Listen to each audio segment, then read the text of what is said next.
Do you feel that you are covered fairly in the media? We've got a government, quite frankly, that has gone on an unbelievable spending spree. These guys are completely incompetent, but that's to be expected. NDP math is always that way.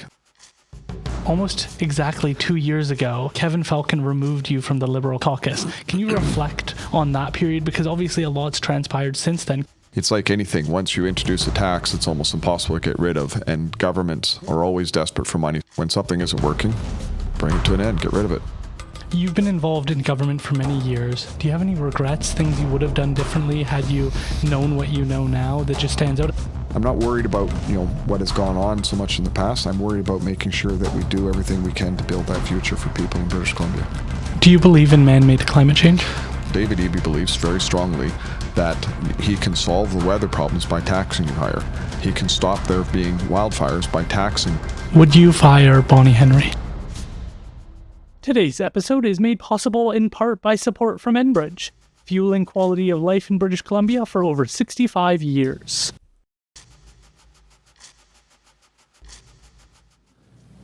John, it is an honor to sit down with you today. I'm very grateful that you were able to find the time to come out and meet with us today. I'm wondering if you could perhaps first start by introducing yourself. Sure. Well, first of all, thank you very much for having me on today. I think it's a great honor for me as well to be able to be here. So I'm John Rustad. I'm the MLA for Nechako Lakes, and I am the leader of the Conservative Party of British Columbia. Would you mind first just telling us a little bit about your background and who you are? Well, I guess that depends on how far back you want to go. Let's go to the beginning. So I've spent most of my life, pre-politics in the forest sector in one aspect or another. I've done everything from tree planting to timber supply analysis, from fighting fires to watershed analysis and development plans. So I've done a lot in terms of engagement in forestry, including, working as a dangerous snag faller, doing a whole bunch of various things in my time before politics. I ran my own company for a number of years, Western Geographic Information Systems, where I had an office in Houston, BC, and an office in Prince George. But ultimately in the year 2000, I sat down with my wife, and I was so unhappy with where the province was going that I said, "What do you think about moving to Calgary?" It would mean 15% right on the bottom line in terms of profitability for the work I was doing. We had a long talk about it, and ultimately my whole family was in Prince George. Her parents were in Prince George. I've got a woodlot license, and I was involved in some other deals at the time. And so I thought, okay, I don't want to have to be chased out of the province. So that left me with two options: either live with it or get involved and try to change it. And so politics was never an ambition of mine, but I decided, okay, so if somebody's got to step up to the plate and try to make some changes, so I decided I would get involved in politics. So I became a school trustee in 2002 and discovered I actually enjoy politics, which was strange for me because I had a huge phobia of public speaking and that whole side of things. And then ran for provincial politics in 2005, and I've been representing my area since then, since 2005. First riding was called Prince George Omineeka, and then in 2009 that changed as my riding shifted further west, and I now represent the riding of Nechako Lakes. During that time of being in provincial politics, I also was the Minister for Aboriginal Relations and Reconciliation for just over 4 years, and I've had a very short stint as Minister of Forest Lands and Natural Resource Operations. Interesting. Would you mind walking us through your record? Because I think it's interesting that all of the major party leaders do have a record being in government, and I'm wondering if you could reflect on that. Sure. Well, being in government is quite a different experience. It's nothing quite like it. You have your ministry, you have the various things you're doing, as well as you're on committees. You're doing, the work through there, and then of course sitting around the cabinet table making decisions. And I'll never forget the decision we made around Site C, for example. And one of the comments I made, because I was the Minister for Aboriginal Relations and Reconciliation at the time, was the fact that this project will forever change the landscape, will ever change for the nations impacted, their opportunity for hunting and fishing, their traditional way in that area. However, you have to weigh these things out based on what is in the best interest of all British Columbians. And so even though there were those issues, we had to weigh out the fact that it's the right thing to do, for us as a province. Now, balloon budget. There's lots we can talk about associated with that. But the other thing that's really unique is, when you get these opportunities, people say, "Oh, what are you proud about, or what's the thing that really sticks out in your mind in terms of the work that you do as a minister?"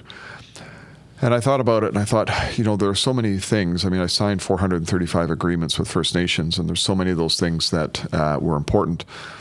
But the one that really stuck out in my mind was an agreement that was signed with one of the chiefs associated with the natural gas pipelines out to the West Coast. And the chief was in tears signing the agreement. And I thought, oh my gosh, what have we done? Like, this isn't right. And the chief said, no, you don't understand. The week before, 5 youth, had attempted suicide, and one unfortunately had tragically died. And he looked at this from a perspective of how this was making a difference for people and building that future, building that hope. And I think, that really stuck to me. It really was an emotional sort of attachment for me in terms of what a difference that these agreements can actually make. Fantastic. August 18th, 2022, almost exactly 2 years ago, Kevin Falcon removed you from the Liberal caucus. Can you reflect on that period? Because obviously a lot's transpired since then. Can you reflect on that time? Sure. So what led up to that? After Kevin had won the leadership race and he asked me to carry on with being the critic for forest lands and natural resource operations. So I was going through doing that work, but there was an issue that came up federally called the Farm Emissions Reduction Strategy, which talked about reducing or eliminating the use of nitrogen-based fertilizer, as well as, excuse the expression, but stopping cows from farting and belching because somehow that was changing the weather. And this would have had a very significant impact on my riding, because 35% of the economic activity in my riding is agriculture, particularly cow-calf operations. So I tried to have a conversation within the existing party I was in, the BC Liberals at the time, now of course called United Party. And that was in April, and then in May I tried again, June I tried again, and it's supposed to be a planning session in July, and that got cancelled. And so I started thinking about this, and I thought, okay, well, I better start actually putting some information out there and trying to generate a conversation. So I did a retweet of a Patrick Moore tweet, which questioned the role of CO2 and talked a little bit about the Great Barrier Reef. From that was on a Sunday, and I didn't really think anything about it, right? And so on the Wednesday, I was actually taking the day off because the next day was my birthday. And my phone lit up, and I was like, okay, it can wait, right? It's a day off. I'm not going to worry about it. So that night, of course, I went through messages, and Kevin Falcon was obviously upset. He was mad that, I hadn't been in touch with him, and I get it. Nobody likes to be put off when there's an issue they need to deal with. So I sent him a note and said, when would you like to talk? And we made arrangements for the next day. So when I talked to him the next day, which was my birthday actually,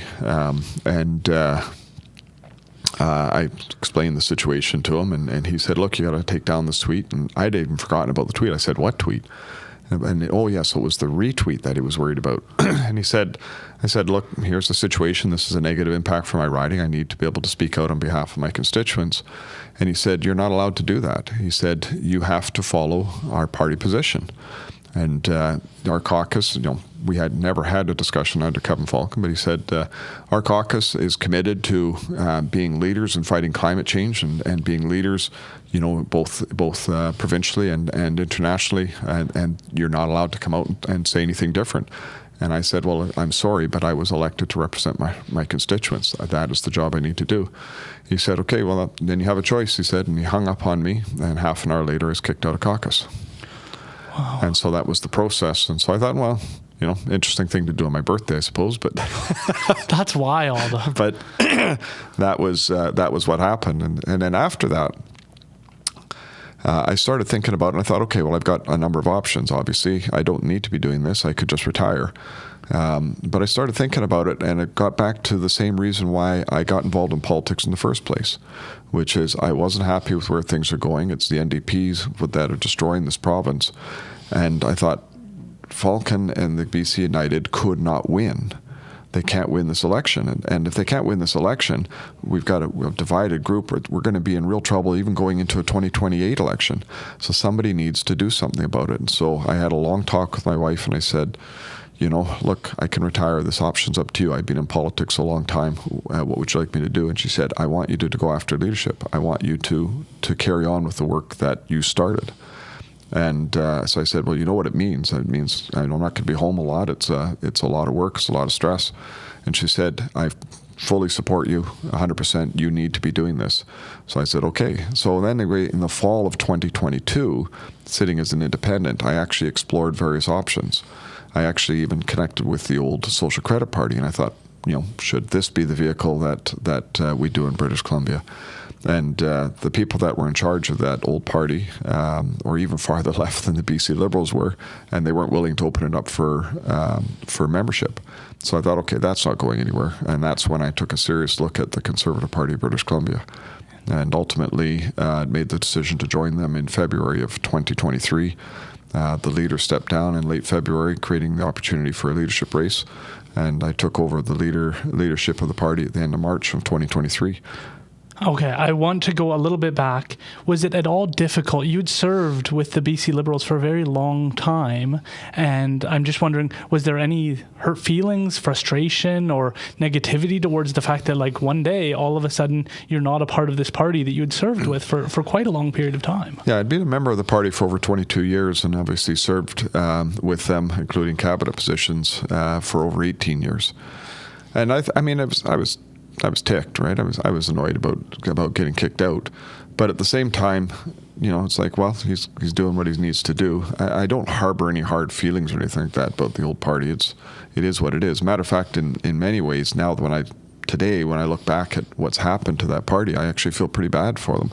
I mean, many of these people I spent many years working together with, and some of them I still consider friends, right, even though they attack me on a regular basis. But I look at it and I think it was a proud institution that was a coalition government, a coalition party that has completely fallen apart, and it's too bad. But at the same time, people are looking for change. They're looking for something different. I've had Daryl Plecas on, who I believe you know, yes, and he's had a similar experience with the BC Liberal Party. And one of the things that stood out to me in my conversations with him was that there's this kind of challenge between having party positions, but allowing people to have independent voices who are trying to represent their local community, and that community's experience might be different than what the party's objective is. How do you, as a leader, try and balance those interests? It's interesting. Most leaders are threatened by differing opinions or by differing views coming forward. And so, for example, if you go to any riding in this province in this next election and you listen to one of the NDP candidates, whether it's one of their MLAs running for re-election or one of the new candidates, they'll all be saying the same thing. There'll be no variation. There'll be no differences. And if you listen to the BC United candidates, it'll be the same thing. There'll be no variation. They'll all be saying the same thing. Both those parties believe that they want to elect people that represent the party to the riding. And they don't allow free votes in the legislature. They don't allow people to speak up against their position, where I just think that's wrong. That's not what democracy should be. And so one of the things I will be doing on day one of this election is asking all of our candidates to take a pledge that their number one priority will always be their riding, speaking on behalf of the riding, and voting on behalf of the riding. And the reason for that is we have 93 different regions around this province. It is not possible that all of them would have the same priorities and the same issues. Now, obviously, we need to come together to work together to get things done. But that's what leadership is about: working through those differences, but allowing people to be able to have that voice to represent their riding. And some of those things, are going to be big issues that are controversial provincially, and I fully expect that there'll be free votes. There may be people who vote against what we are proposing to do, but that's okay. It's okay to have those votes. Now, if there's too many, that's obviously a problem because you can't get it done. Yeah. But the hope is that we can work through and do that in an open way. Yeah, the critics of that kind of approach have commented, like Kevin Falcon has said, you have people who have wild views, and not clamping down on it might have people go, well, that's a controversial party, when it might just be one person having a personal perspective. How do you kind of balance that when it does feel like there's a push on you you in your party that like, oh, you might have some people with extreme views. How do you kind of balance that and make sure? I find it interesting, and the NDP like to use that language a lot. And basically, if their perspective is anybody that doesn't agree with them is an extreme view. So I don't mind that. Okay? When you look at a government that, has created a crisis in housing and a crisis in affordability, a crisis in healthcare, that, believes that, we should have free drugs and decriminalization as a way to be able to improve society when it's absolutely destroying lives and families, and they call us, radical. Okay, wait a second here. Let's have a look at the results of what's actually going on. My perspective, though, is it's okay to have different perspectives. It's okay to have people from different walks of life. Like you look at the Conservative Party today in British Columbia, we have 3 Indigenous candidates. We've got three Black ladies running for us. We have more diversification than I think any party has ever had, from right across the whole spectrum. And we've got lots of young people. We've got lots of people with experience. I'm actually really proud of the group that we've put together. And yeah, there's going to be some differing views, and that's okay. Rob Shaw from the Orca wrote that there's an effort to oust you from the BC Conservative ranks. Can you comment on this? That's Rob Shaw is somewhat misleading in his statement there. We actually did some research in this, and so what's happened is somebody sent out a letter to some of our members talking about, fire John Rustad. And I laughed when I looked at it, and I thought, yeah, okay, right. Sir, I'm sure this is coming from members. First of all, it's pretty expensive to send out a mail out to different houses. So it's not just going to be a random person doing this. So we actually did some digging. We looked into the website, we looked into the background, and what we discovered is a contractor who is doing work for another political party that is involved in sending this information out. Right. And so we're collecting all of that information, including the breach to our membership list, and we'll be turning that over to the appropriate authorities because that's illegal. Wow. Okay. Do you feel that you are covered fairly in the media? Oh my, the media should just love me and say everything that's great, right? I mean, look, the reality is the media's got a tough job to do. And many of the media, have a bias, and I get that, right, in terms of things. I think, quite frankly, that I've been more than fairly covered, certainly over the last 6 months, 8 months, a year, in terms of it, and some of the media has turned negative against us now, and that's to be expected. So I don't have any bone to pick with the media. There was one time where I'd actually called them out because David Eby printed an outright lie about our party, saying that we were going to cut spending on healthcare. I mean, it was just an outright lie. They've come on radio and said that we're going to bring back bridge tolls. Like, where's that from? That's just another outright lie by the NDP government. And there was a media outlet, or there was one media outlet in particular, that just carte blanche printed it and used that line. And I'm like, how could you do that? That's an outright lie. There's no evidence to suggest that. All you're doing is supporting a lie from the NDP. And so I called them out on it, and they weren't happy about me calling them out on it, but I'm going to do that. I learned a long time ago, though, that you don't pick a fight with people that buy ink by the gallon, right? They're going to have their opinion. They're going to say what they're going to say, and that's fine. We're just going to fight. We're going to get our message out. We're going to keep talking about the things that are important. I'm not going to pick a fight with the media. However, when it's something blatant like that perpetuates a lie, yeah, I'm going to call them out on it. One other interesting aspect that recently happened is you got to speak with Jordan Peterson, and I'm super impressed. That seems like an honor. I've listened to him. He influenced me starting this show. I think that he's a really good influence for people who want to pull up their bootstraps and get to work and start to make a difference in their community. You can disagree with some of his perspectives, but I think it's important that we hear from voices, and I believe he's a true intellectual that sets a good example. What was that experience like? Well, there's no question he is one of the top intellectuals in the country. Controversial. He's taken some controversial positions. Some people really dislike him. Some people really love him. And anybody that puts themselves out there is going to have that kind of a reaction because you can't be in the middle of the road trying to get everybody to like you and do what he's doing. So it was quite unique. I've actually met him twice now. That was the first time, of course, doing an interview with him. And I thought, he's a really interesting individual. I would love to spend some more time actually talking to him about a wide range of things, because he's a deep thinker. He loves to challenge you. He's obviously also you've got a perspective in terms of where society is going as well. So I'm actually really looking forward to that interview coming out. I think it'll be very interesting. I think people will really enjoy it when they see it. Hopefully that'll be out before too long. Yes, I'm very excited for that. Affordability is, of course, a topic constantly in the news. How will you approach housing in this regard? Affordability and housing obviously are very, very much tied together. And look, I mean, inflation for just food, for example, just in the last couple of years has gone up like 23%. I mean, has your wages gone up by 23%? No. And so that means that's a direct hit to people's bottom line. And today, close to half the people in this province are literally struggling to put food on the table and make their ends meet. And so affordability is a huge, huge issue.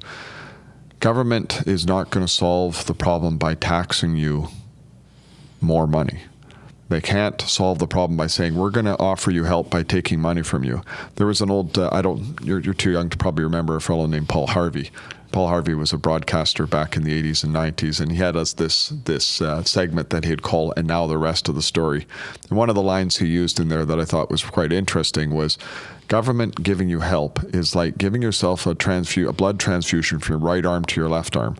Only when government does it, they manage to spill half of it.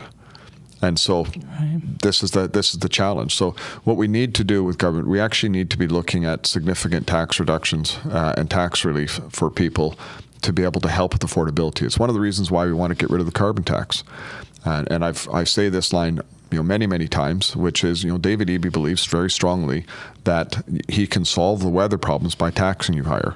He can stop there being wildfires by taxing you more. He can stop there being floods by taxing you more. And I'm sorry, taxing people into poverty will not change the weather. How do you respond to the fact that you were part of the BC Liberals that introduced the carbon tax? Well, the carbon tax originally was supposed to be revenue neutral. And at the time I bought into it for that purpose. But also, I looked at it from a perspective of, if we're going to be going down a road of carbon pricing, it has the potential to mean significant investments in things like forestry and better forest management. And I thought this could be very beneficial for my riding. Of course, it's now just become a cash cow. It stopped being revenue neutral. Actually, I think it was stopped being revenue neutral when Kevin Falcon was finance minister. However, I'm going to look back at it, I think, no, that was actually not the right thing to do.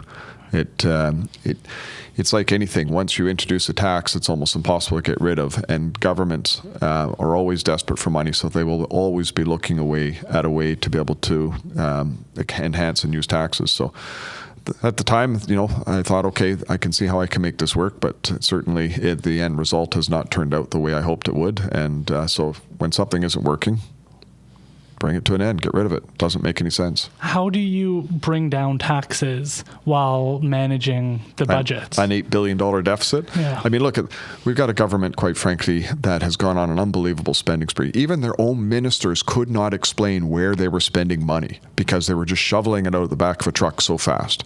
I mean, it's that crazy what this government has done. These guys are completely incompetent, but that's to be expected. NDP math is always that way. They can never figure out, exactly how to do things. They just shovel it out the door and hope for results. So, yeah, there's going to have to be, some significant look at how we address some of that NDP spending.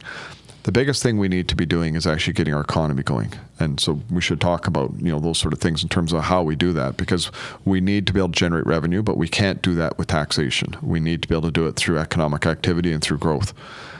So part of what we need to do, of course, is working towards reducing that deficit, but we also need to be doing significant tax relief. We can't go to people and say, we're going to continue to tax you into poverty so that we can address that misspending.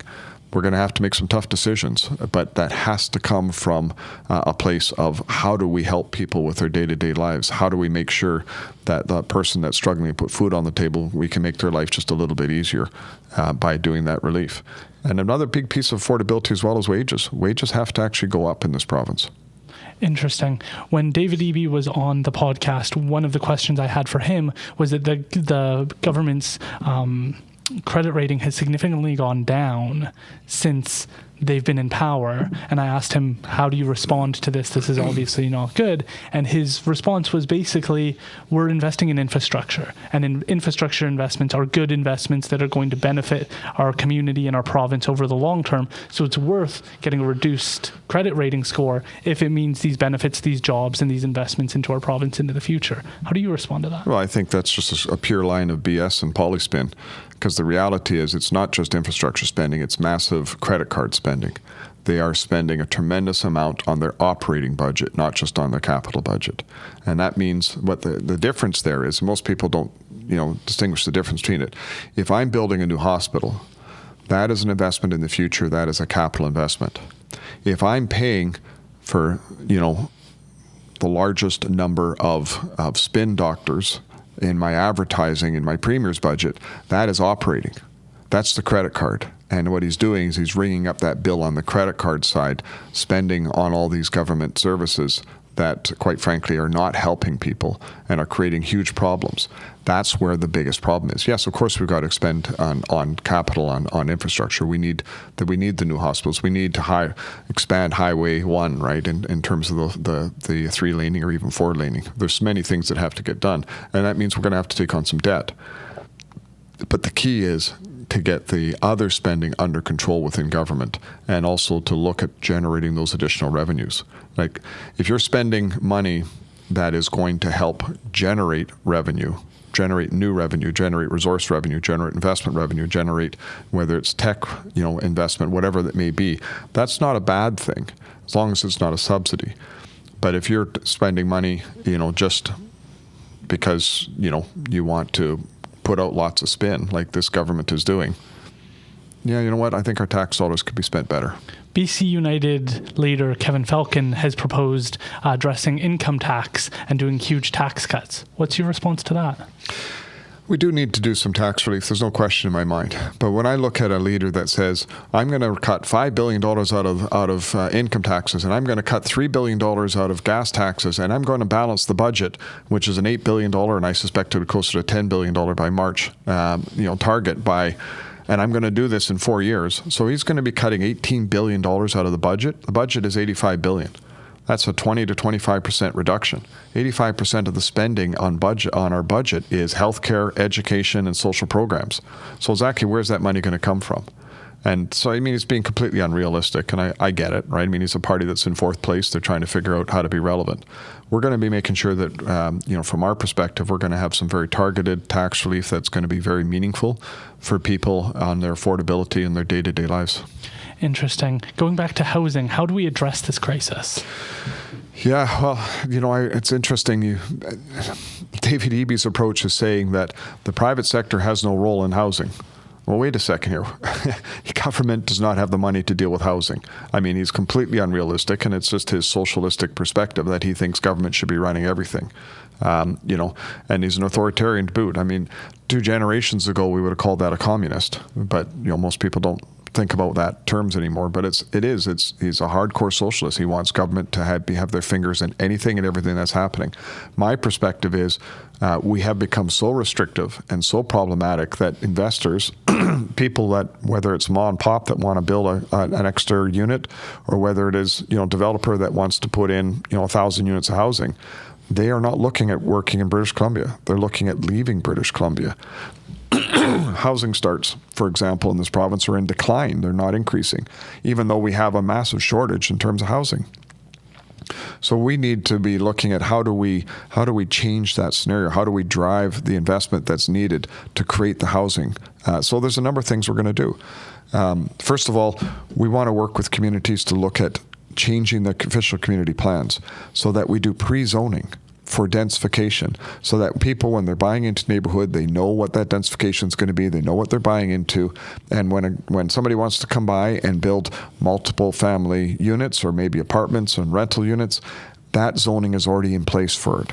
And so you don't have to go through years of rezoning process. You can go through a few months to get your permits and move forward. As a government, we have to come to the table with money for water and sewer. Those are the 2 critical things for doing any kind of development. And so we're going to make sure that we come to the table and help with that. So we need to reduce that permitting time, that structure that's in place. We need to come to the table with money for water and sewer. We actually need to look at our building code. There are many things in our building code that just adding cost to new housing that are not adding value to a house. And so we want to make sure that we have good quality, livable, affordable homes being built, not homes that are built based on ideology.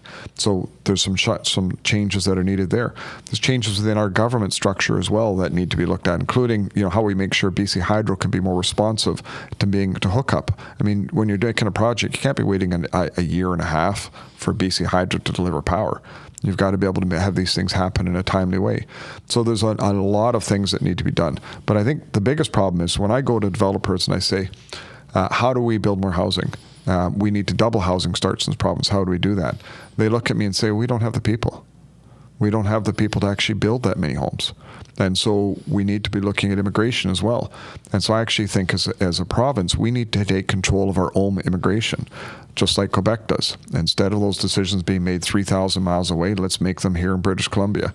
And let's also look at the skill sets that immigrants have coming in. Let's look at how we pre-qualify those people from their institutions that they get the training from or their experience, so when they come in, they can start working right away in the province. And let's get people in that we need to fill these positions. I mean, we need everything from truck drivers to teachers, from doctors to carpenters. I mean, and everything in between. And so let's make sure as we're looking at immigration that we're fitting those needs so that we can deal with the fact that we need to be able to bring more people in to build housing in this province to help deal with this critical shortage that we have. There's one other component. Sorry for going on excuse me, a bit of a long rant on this. But a lot of our rental stock in British Columbia was built in the 60s and 70s. And there was a federal program that was in place at the time that helped with the rapid depreciation of capital, which allowed investment, allowed to get back to a profit much faster, and really encourage that kind of investment. These are the types of programs we're going to be looking at again so that we can spark that investment in rental housing. Because at the end of the day, right now we've got a 0.1% vacancy rate, if that. And when you have more demand than you have supply, that's going to mean significantly higher rents over time. So we need to build out a lot of rental stock so that we can get a balance back in the market, and that'll help to stabilize or maybe even bring down rental prices. Going back just a little bit to your comments about controlling our own immigration and what that process might look like, do you think that that's a controversial position for BC to start to manage its own immigration processes? Of course it is, but it's the right thing to do. That's why I say as the Conservative Party, it's not about being conservative or liberal or NDP or Green for that matter. It's just doing what's right, fighting for the average everyday person. And that's what we need to be focused on, just to bring back that common sense change to British Columbia so that we are control of our own destiny and our own future. And there's other things we need to be working on a national scale as well. It's easier for British Columbia to trade with the United States than it is with other provinces. And that's wrong. We have no sense of who we are as a country. And so actually I want British Columbia to take the lead in creating a Canada-wide free trade agreement. Let's start figuring out how we actually work as a country and how we can actually support each other in trade of goods and open up our borders like we do, quite frankly, with the United States and other jurisdictions. It would help with the cross-border trade or across the country trade and help to actually get a better sense for people that we are this great country because we are the best country in the world. And so British Columbia, I think, can take a lead in terms of creating that opportunity. I agree with you. On the housing front, I'd like to ask you about BC Housing. I am a councillor with my community, Chawathal First Nation. We've applied to the Indigenous Housing Fund through BC Housing, and we're hoping to hear back in September of this year.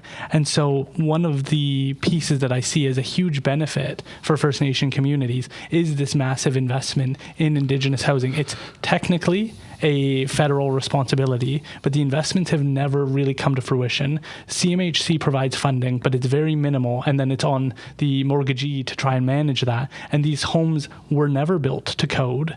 They're not required to be built to code because they're on reserve. And so the quality when I joined in September 2022 was horrible. Like nobody had ever invested in maintaining these homes. There was never big investment in making sure they were built to any high quality of standard. And there's been a big change with this Indigenous Indigenous Housing Fund, like looking at some of the images of what we're going to be able to potentially build is going to be beautiful units for our members, and it's going to allow them to return to their community. But then there's also going to be investments in the operations and maintenance of the units so that they can actually have a high quality of life over the future.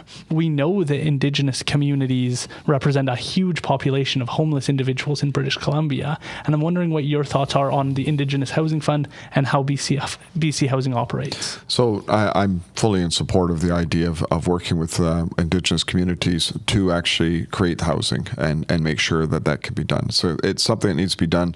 We started doing a little bit of that when I was the minister way back in 2016 in BC. And so, yeah, I'd love to see us be able to do that. When it comes to BC Housing, though, I've got some real hard questions that need to be answered. So, for example, we talked about this during the last question period of the spring session. There were 3 hotels in Prince George which were purchased by a couple of individuals and then flipped to BC Housing for massive profits. And one of them, for example, was bought for $700,000 and a year and a half later was sold to BC Housing for over $3 million. And then BC Housing had to shut it down to do renovating it. And BC Housing was already renting the hotel for housing. What happened there? How did that happen? So I've got some real questions about BC Housing and how BC Housing is working in British Columbia, and we're going to be doing some significant investigation into that. But clearly we need to have that mechanism for being able to drive some investment, whether it's for seniors housing, whether it's for housing on reserve, whether it's other sort of opportunities in British Columbia. But at the end of the day, I also think, like I say, David Eby's perspective is that government needs to be building housing, or government needs to be doing this. And I think, government has proven time and time again that it's not very efficient about doing things.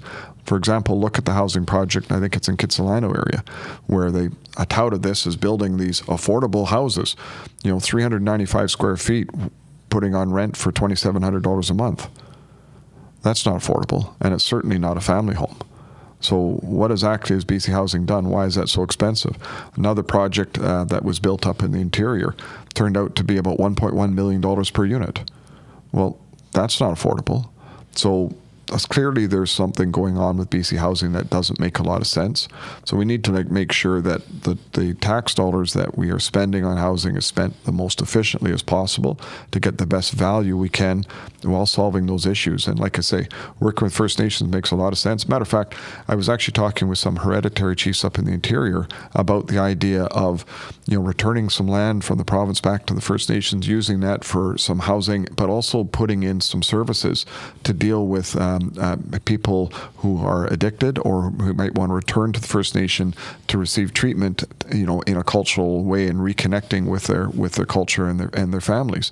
And so that's a great idea to be able to do things like that. And those are types of things that we want to do. Having a federal partner would be nice, obviously, and quite frankly, I can tell you as the previous minister for that file, the federal government does not step up to the plate at the same financial level as it does in other provinces. And so we're going to be going after them for additional resources, certainly for those types of projects. There's 2 prongs to having, I think, a healthy economy. One is reducing taxes so that people have more money in their pockets so they can actually go out and spend and invest and do things in their communities. The other piece is growing the economy. That's usually the best strategy. What are your thoughts on how we encourage entrepreneurship and how we increase businesses in our region? Well, the first thing we have to do is simply, get stuff done. I like to use a different word, but I'll try not to use that word on television. But we just need to get things done in this province. And what I mean by that is, if you go across the border of the United States, it can be, 3 months to build a warehouse. You try to do that here, you're 2 to 3 years to do that in British Columbia. You can't afford that kind of timely delays and those kind of bureaucratic processes. So we need to clean that up significantly in British Columbia. We need to get to a place where we're a single project, a single permit. It's a big piece of how you can get investment in BC and have people have confidence to be able to spend the dollars here. And all of that, of course, is from one perspective. We need good paying jobs in this province. So, for example, there are 17 mines in British Columbia that are permitted or about to be permitted. We need the minerals, obviously, if we're going to expand out what we need to do for electrification. And so 17 new mines, that represents a $38 billion investment, will generate between 20 and 30,000 jobs at an average wage and benefit of $138,000 a year, and will add close to $800 billion to British Columbia's GDP over the life of those mines. Let's just get these things going. Like, enough of the studies and critical mineral strategies and all the rest of this kind of garbage that just basically adds bureaucratic process and cost. Let's just get these projects out the door and happening. And the same goes, with our natural gas. We need to be doing more to export natural gas in this province. And I know some people say, that's controversial, we shouldn't be doing that. There's 1 billion people in the world today without electricity. There's probably somewhere between 400 and 600 million people in the world that have just enough electricity to run a refrigerator. That's it. And their governments want a quality of life for their people. We have the resources. We should be exporting those resources because it's obviously a cleaner fuel than many of the other sources that are being used. And let's take advantage of it, and let's reinvest those dollars in providing a quality of life that we want to see for people in British Columbia. So we're going to make significant changes to make sure that there's opportunities for being able to do that in British Columbia as well. Healthcare. We have staff shortages. We have an aging population and increased cancer rates. What do we do? This is a massive crisis. And I remember back in 2006, Gordon Campbell said, the issue of dementia alone will likely bankrupt the healthcare system. And I thought about that, and I thought, okay, so what did we do to fix that? Well, we didn't. That was the problem. We put more spending in.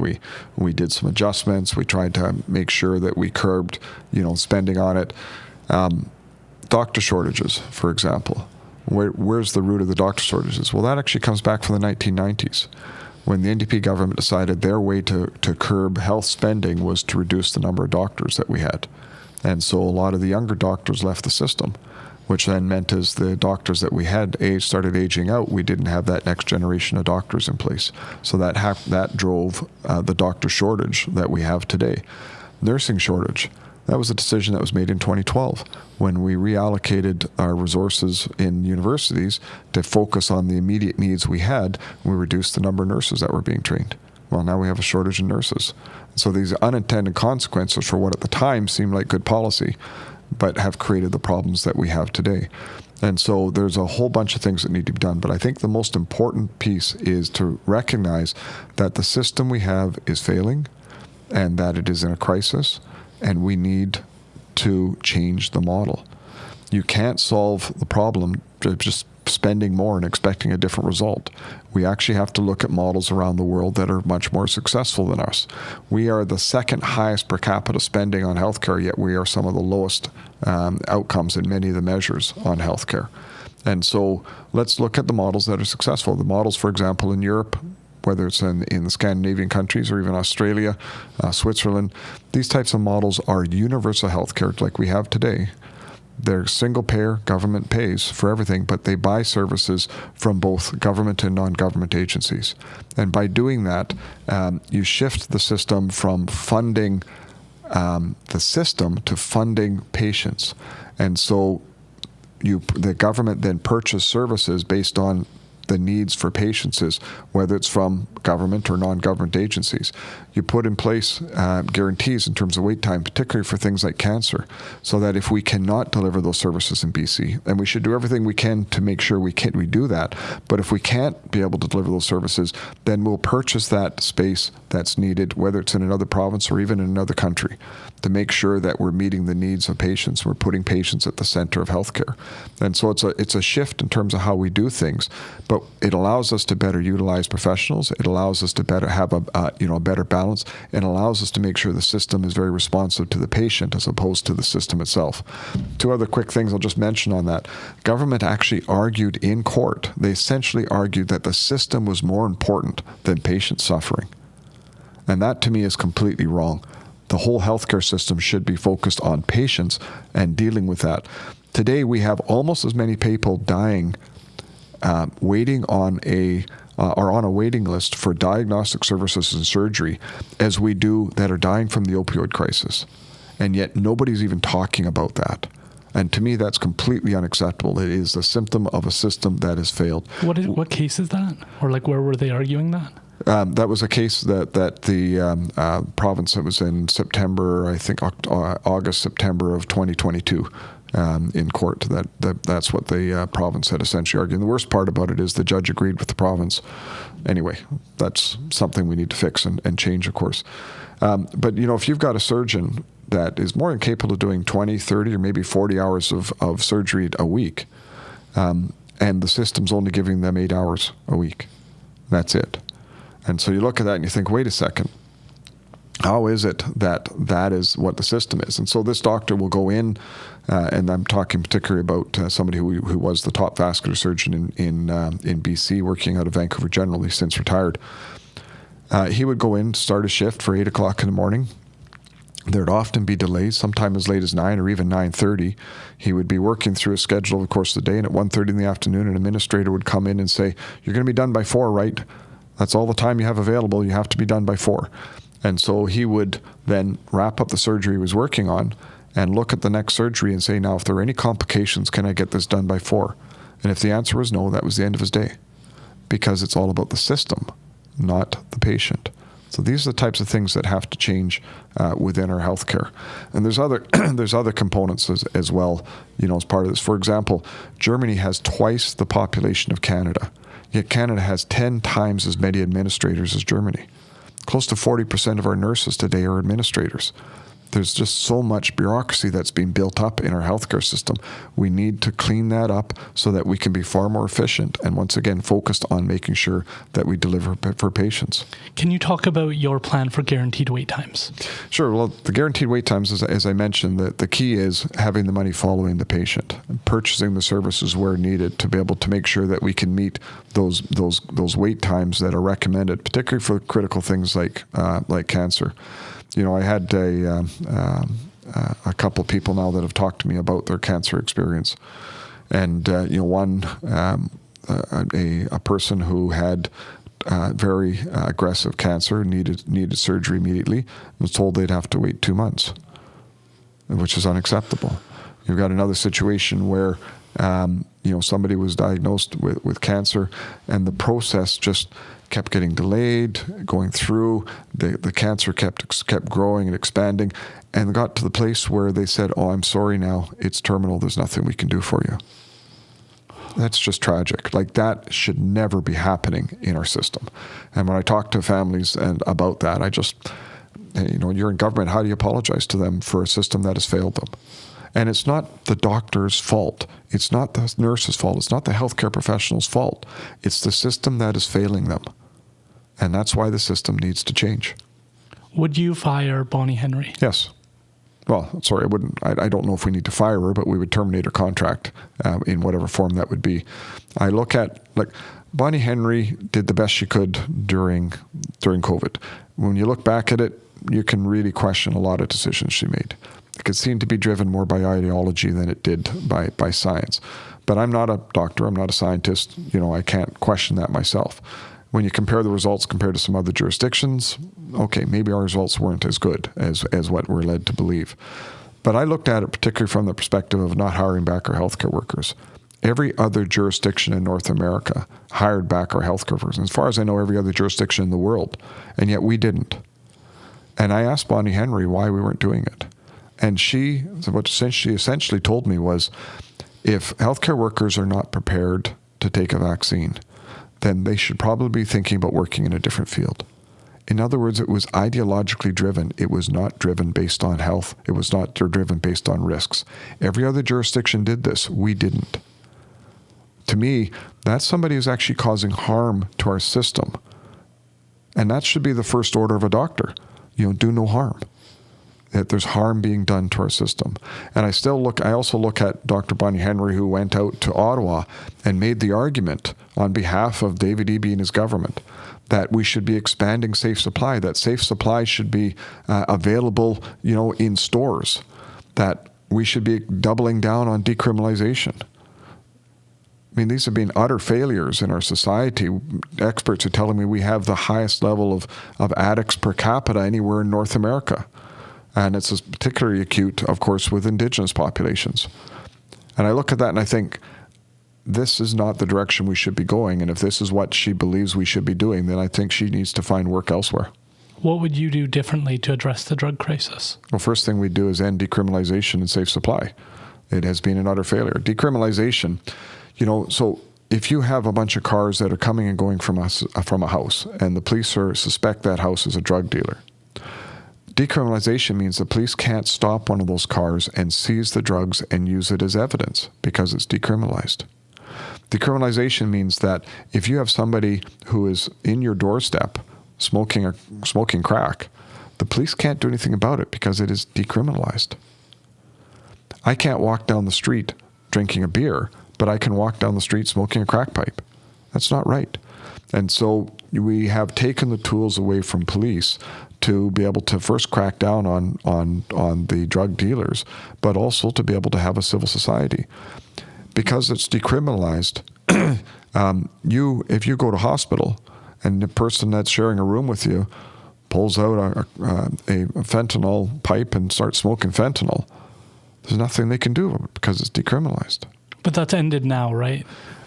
No, it hasn't. The TBDB has tried to end it.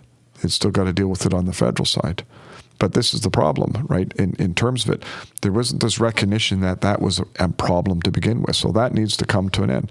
And safe supply, you get people that go in and get this drugs, they take it out and they give it to a dealer to get the harder drugs that they want. Well, the dealer then takes those drugs and they find other markets for it, and they're finding their way into our schools. They're creating the next generation of addicts. They're even being sold outside of our borders. So these things have been utter failures. But what the key is, we need to get a focus on treatment and recovery to be able to get people back, on some path, to be able to have, be able to be productive in our society and be able to live a better quality of life. So we have to have everything from doctor-prescribed treatment to short-term treatment and recovery to long-term recovery, because there are some people that, getting off the addiction can be relatively easy, but you also have to help them with the life skills, get them out of the circle that they're in, get them an opportunity to be able to move on into a different type of life. We actually also need to be looking, quite frankly, at mandatory treatment. If you have somebody who, for example, is OD'd and is brought back to life, clearly they are from a mental health perspective not capable of making a decision that's in their best interest. So from that perspective, I think we should be able to put them into treatment and try to give them some sort of quality of life. And I actually think we also need to look at long-term care. And what I mean by that is, doctors are telling me the drugs on the streets today within 2 to 3 years can cause permanent brain damage. There are people today who will never be able to recover. And I think it's inhumane to say that we should allow them to live on the streets, that we should allow them to live in the filth and squalor that is what's going on in many streets across the province, in many communities. I actually think we should be looking at it from a perspective, let's be humane, let's do everything we can to provide them with at least some quality of life. How do you manage that? There's a few pieces I'm thinking of. One is First Nations people who have experienced mandatory processes previously, but then also, say you do this, say we start to allow people to go into treatment centers and require them to do so, or force them to in some ways in prisons and stuff like that. And then you start to hear rumblings that some people do not want this, or they're not being treated well or respectfully, and the inhumane issue arises again. Yes. How do you process when you've got, because from speaking to Julian Summers, who does a lot of research, he's a clinical psychologist, he talked about how the BC NDP, from his perspective, committed the money, they had the plan, and then he came forward and said, well, you got some problems here, safe supply hasn't been proven to be very effective, this is an issue. And they took away his work, they took away his research, and they said, we're not talking about that anymore, we've got the plan, we're going to move forward, we're moving in this direction, come hell or high water, don't bother with your issues or your concerns or wanting to do research on whether or not our plan works. We're going full speed ahead. How do you make sure this doesn't get away from you and people start to pay the consequence, because these are incredibly vulnerable individuals who might not be able to argue for themselves? And you're absolutely right. That's why if we're going to do mandatory treatment, it is going to be very rare, because it's only those situations that I just described.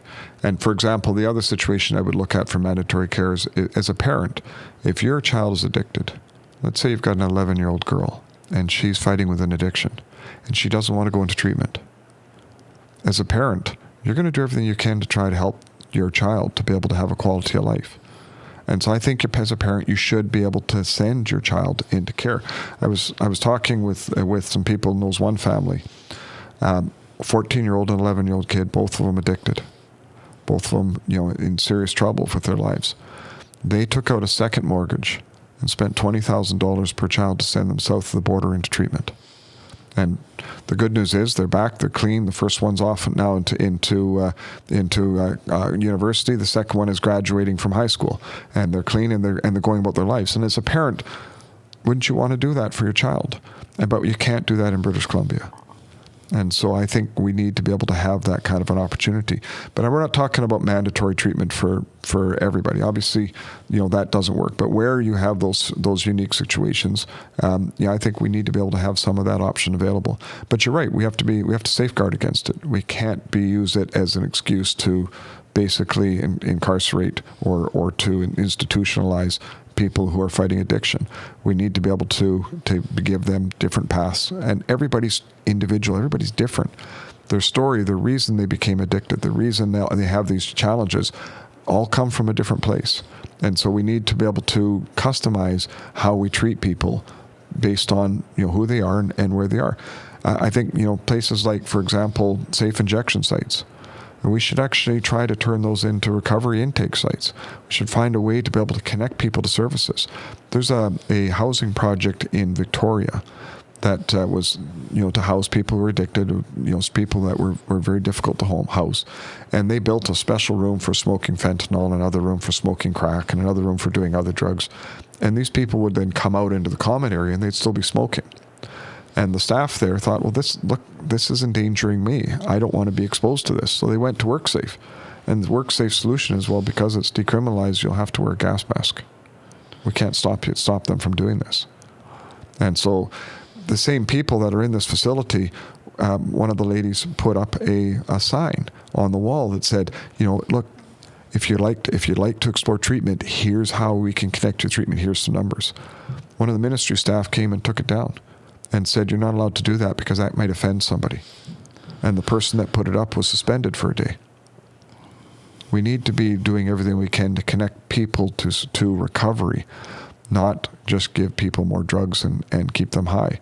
And the real tragic story is, I've heard one story of an individual who, came to the conclusion, look, I need help. I need to get into recovery. And the answer was, well, we'll have space for you in 6 months. That's unacceptable. And that's what we have created under David Eby, and this is a process that they've done in this province. As you described, you were the Minister of Aboriginal Relations and Reconciliation.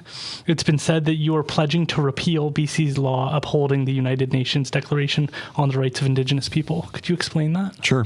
So the DRIPA legislation, which is the Declaration of the Rights of Indigenous People legislation,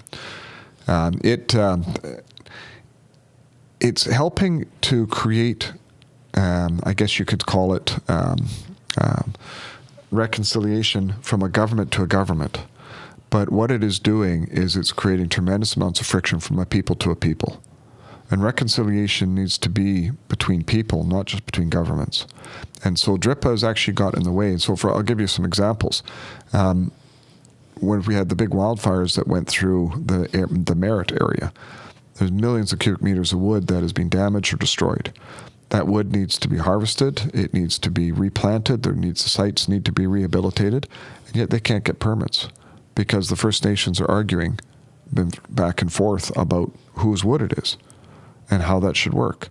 And so instead of doing the right thing, DRIPA has created actually barriers for doing the right thing. And then you've got people now, they're unemployed, and then people are saying, oh my God, how come we can't get this wood? It's their fault.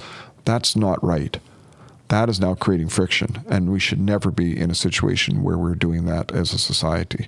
At the same time, over in Alberta, they have the wildfires. 3 weeks later, they're getting permits. They're going in, they're harvesting, they're getting it planted, they're doing the rehabilitation work. This is the problem that's being created. And so I don't want to create that friction in our society. So I will repeal DRIPA. we'll keep using the United Nations Declaration of the Rights of Indigenous People as a guiding principle for how we work with First Nations, but it's not going to be locked in terms of legislation. And what I want to move towards is what I call economic reconciliation with First Nations. I want to look at how we return land to First Nations strategically to create economic opportunities, to get First Nations engaged in building out their future, so we can move First Nations from managing poverty to managing prosperity, but not by taking from one people to give to another, but by adding to our economy, adding to the opportunities, so that both Indigenous and non-Indigenous can prosper together. That's the only way we can bring about true reconciliation. And I think, particularly about the words of Dr. Joseph Gosnell, who's since passed, and he was the chief architect of the Nisga'a Treaty, the first modern-day treaty in BC. And he said it's long past time that First Nations not only catch up, but if possible surpass economically, because First Nations have been held back for so long. And I think about that, and I think that is what government should be trying to do. Everywhere where we have done this in BC, we have seen suicide rates drop. We've seen violence drop. We've seen drug use drop. We've seen First Nations enter and go into a much healthier environment and much more successful for their people in terms of people getting jobs, people buying homes, people being able to look after their kids. So that is where I want to be focused on, is creating that success for the people on the ground. Is there any way, going back to the DRIPA legislation, that you could just remove the pieces that could have led to that specific issue, but uphold the law as a whole? Not really, because the way it's written and the expectations that are in there, I think, are just going to, or would be too hard to try to tinker with. And so that's why I look at, and I think if something is not working, if it's creating problems, then we just need to say that didn't work. Let's remove it, and let's go in a direction that can create true opportunity and prosperity, I think, for Indigenous and non-Indigenous alike. Okay, I'm super pro economic development, particularly for my community. I know that it's a way that we protect ourselves from different government interests and the goals of a new government changes, and then the funding starts to dry up on this, and we have to go over here to try and find how we utilize it. So I do agree with the sentiment. The challenge I think I see with that approach is First Nation communities, and many people don't know this, so many of the loudest critics of DRIPA or other legislation are frustrated and also don't understand what's going on, because First Nations are like a municipality in that we have to manage our community members and offer social services that are often applied through grants, and we have to go through that process. But we're responsible for education, housing, so many other social services for our members, and so that there needs to be some form of funding still flowing through, because if we pull from economic development and then try and dedicate it back to these basic social services, well, municipalities already get many of those social services funded, whether it's through their tax base, which First Nations often can't get access to, particularly rural ones. And so I'm just curious as to how we make sure we balance that in a way that First Nations, if they don't have good economic opportunities, if they are in the middle of nowhere, they might not have the same opportunities, and so they may be disadvantaged just purely based on their location, which is what we've kind of seen over the past 50 years. Yeah, and so I look at it this way, and I get that. I mean, there obviously needs to be the core funding that's in support of First Nations. That should not change in terms of working with First Nations. But I also look at it from perspective of each nation has different opportunities and advantages. Some may be, for example, Haisla, which would happen to be perfectly located, associated with LNG. And however, there's other nations that might have opportunities, whether it's mining. Some will have opportunities with forestry. But those are all resource-based. You've got obviously lots of nations like your nation, which are down here in the valley. Some may be able to be involved in agriculture. Some may be involved in land development. Some may be involved in industrial development. And so that's why, I mean, when you look at returning land to First Nations as part of how you deal with title, because it's an important piece that we need to deal with. We can't ignore our Canadian Constitution. So those are the opportunities that we need to look at in terms of working with the nation, saying, what are those opportunities? What can we help create by working with First Nations to help realize the vision that they would like to have for their nation and their people? And for some that might be tourism, there's a wide range of things that could be done. And you're right, for some, maybe they don't have any of those opportunities. And so the question becomes, okay, what about energy generation? What about other types of potential? And maybe it's down to, maybe we just have to create a fund that gives them opportunity to be able to invest in businesses and build out those opportunities as well. So there's a wide range of things that we can look at. It's not just going to be locked into one type of thing. And for example, a hectare of land on the southern tip of Vancouver Island might create enormous economic opportunities. But you might look at a band, for example, like Takla, which is way up in the middle of northern BC, that you might look at and say, maybe it's going to have to be a very large area that gets involved in to generate economic opportunity, or maybe there's some other types of thing that you need to explore. And so we need to be able to be flexible in terms of how we do that. But the principle still remains, one that I think we should strive to try to achieve. And there's a few examples, right? The Declaration Act funding, and then there's like the BC Gaming funds that I'm able to access. And then it gives me the freedom to go look for what opportunities I think the nation needs, rather than chasing kind of grants, which I think is important. You're from Prince George. I'm just wondering your thoughts on the Highway of Tears. So when I was Minister for Aboriginal Relations and Reconciliation, I actually put together a gathering of family of missing and murdered Indigenous women. And it was a large gathering. It was a 2-day gathering in Prince George. And I spent the entire time talking to the family members. One after one, they all came in. They told me the stories. They told me what led to their daughter or sister or brother who went missing, and it was very moving in terms of it. There's so much work that needs to be done. A biggest part of it is there's often a lot of challenges with on reserve, as you probably are aware of, and the problem is nobody's willing to speak up, and so when it gets when these things happen in silence. It allows it to just perpetuate and grow. It's one of the reasons why I wear the moose hide pin so much, is because we need to find a way to support and honor women and girls. We need to find a way for men to help talk to one another about honoring and supporting and ending violence against women and girls. And that is not something that can come down as the province and say, this is how we're going to solve it. And it's not something you can have with the police, but it's a conversation that we need to be able to support at the community level. So we actually, coming out of that gathering, what we did in Prince George, we actually started working on a process to support communities, both local as well as regional, to have these conversations in the community, to try to bring about an opportunity for healing and to get this out in the open and make it okay to talk about. Make it okay for it to bring it out, because that's the only way we can bring these problems to an end. And so we started that work, and unfortunately when the NDP came in, they moved on. They decided not to pursue it. So it's too bad. But that's certainly one of the things that I look at. And so, obviously that's connected with the Highway of Tears and what's going on through there. So there's lots of work that needs to be done, at multiple levels. But I think the key there is we need to find ways to be able to support the Indigenous communities to be able to address some of the internal issues. We need to be there to work with them, and particularly we need to listen to those families and those stories, and because it's very, very powerful. 3 more very brief questions. One, I'll give you brief answers if I can. Sorry. No worries. Shannon Waters from the Narwhal reports that you would walk away from the province's commitment to protect 30% of its land base by 2030. Is this true? True. Perfect. It's a short answer. Okay. Sorry. I'll expand on that. So the goal from this is that this is part of this 2030 agenda from the World Economic Forum and that side of things. I just think it's ridiculous. We have more area protected in British Columbia than any other jurisdiction in Canada, if not the world, already. But 30% is not just the mountaintops and swamps and lakes. 30%, what they're talking about is they want 30% of every ecosystem. So that's 30% of our farmland. That's 30% of our rangeland. That's 30% of our forest land. That's 30% of everything that we have as a province.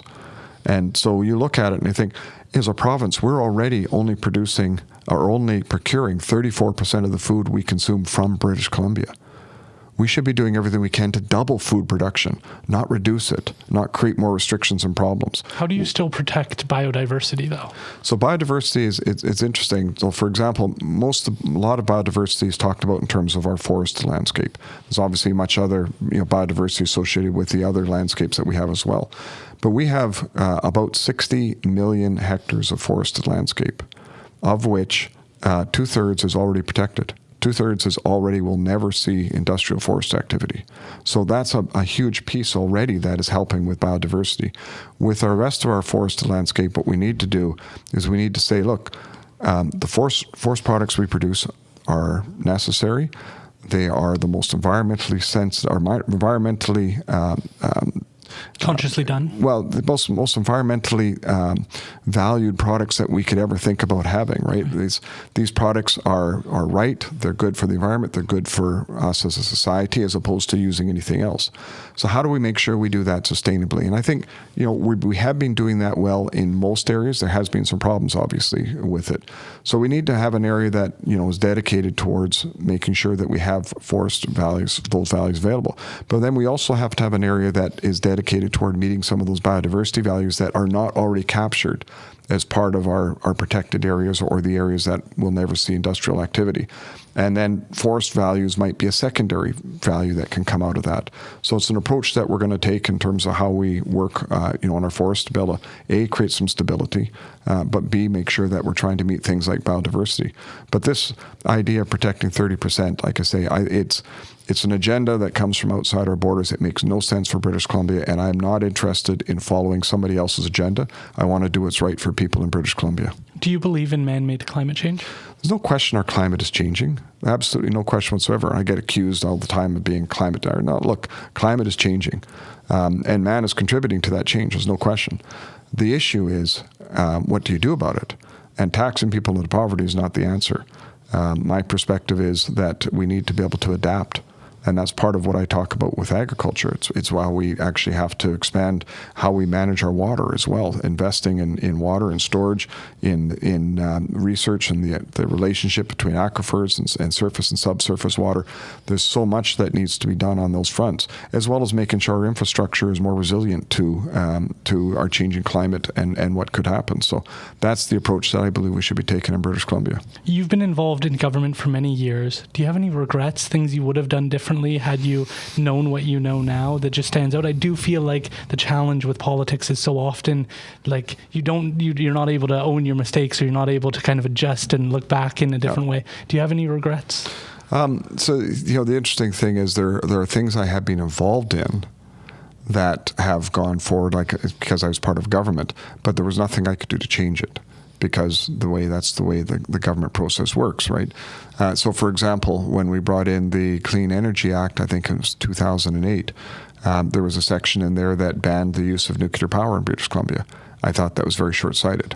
That's something, quite frankly, that we need to have a conversation about. Where is our future power going to come from? We need to be able to have an open and honest conversation with people in the province. And so, I look at it and I think, so those are mistakes, but, was what was done at the time. It was what was needed to be done at the time. Like we talked about the carbon tax earlier. I think that was a mistake. I get the reason and the rationale for it, but clearly the damage that has been done since then. Like, for example, by 2030, if the carbon tax carries on the way David Eby wants it to, the average family of four will have paid close to $27,000 in carbon tax. Like, how is that affordable?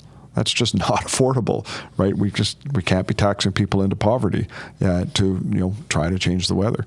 So I look at those sort of things. I mean, there's many other things too. I look at stuff that's gone on in education and other things where, in hindsight, training for nurses, in hindsight, obviously they haven't turned out well. So it'd be great if you could wind back the clock, but it's not so much about. I often say, people say, the pendulum swung too far in one direction and we have to swing it back. People forget that you're also moving forward in time. So it's not an issue of bringing it back, because you'll never bring it back to what was. It's an issue of mapping out where you're going to take it to in the future, because it goes back and forth, but it also goes forward in time. That's a good point. And that is what we need to be trying to do. So I'm not worried about what has gone on so much in the past. I'm worried about making sure that we do everything we can to build that future for people in British Columbia. How can people follow you and the BC Conservative Party?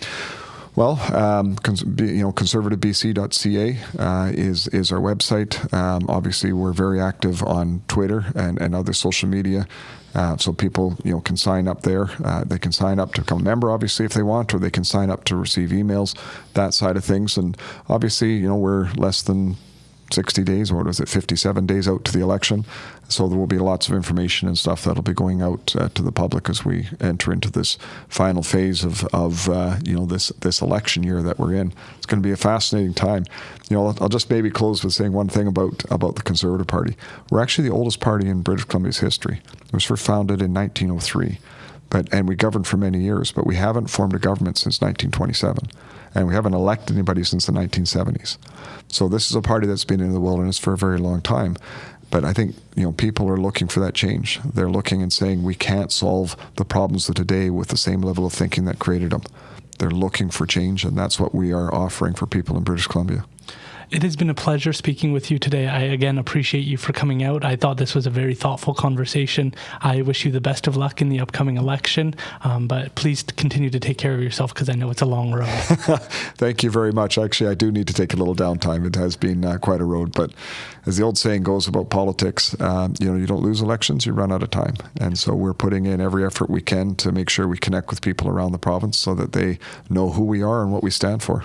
Well, I think processes like this ensure the democratic process continues because we're able to get to know you a little bit better. So I appreciate you for that. Thank you. I'm a huge fan, by the way, of direct democracy, and we need to be doing some more of that. One of the, I've closed with one more thing, of course. There's huge things we need to do to help get the deficit down and try to get back towards a balanced budget. And that's going to take years, unfortunately, as we grow the economy. But one of the pieces I actually want to put in is a piece of legislation that says there can be no increased taxes or new taxes except being done by referendum. Let's put the power back into the hands of the people. That's something Alberta has, correct? I don't think they have. Oh, actually, come to think of it. So I actually moved that forward as a motion last winter in the legislature, and then Alberta actually adopted it as part of their election platform after we had introduced it in BC. So, yeah. Very admirable. Thank you again for making the time. I wish you the best of luck as you proceed. Thank you. Thanks very much for having me on. Today's episode is made possible in part by support from Enbridge, fueling quality of life in British Columbia for over 65 years.